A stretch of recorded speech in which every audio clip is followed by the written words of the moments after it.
Tonight, warrants reveal new details about the moments before a Harnett County teen was kidnapped near her home. Last week, law enforcement charged 2 men in connection to that human trafficking case. CBS 17's Gilat Malamed is here now digging deeper into what those warrants show. This warrant has an online conversation between one of the men charged and the teen before law enforcement says he kidnapped her. It also shows that the teen's mother told officers her daughter had parental controls on her phone, but not on her tablet.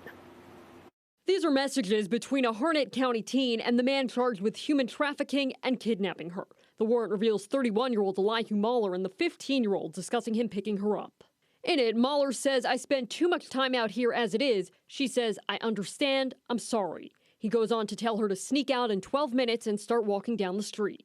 As Mahler continues to give the teen instructions, the warrant says he asks, "So you don't have a phone, do you?"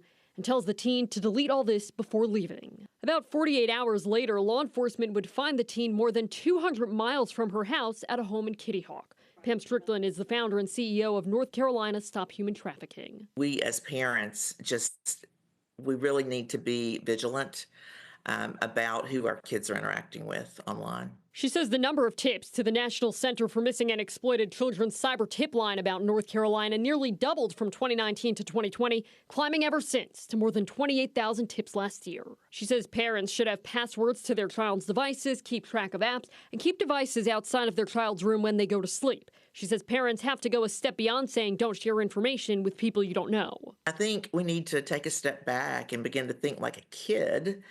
And to a child, someone they've been talking to for a week online, that's not a stranger anymore.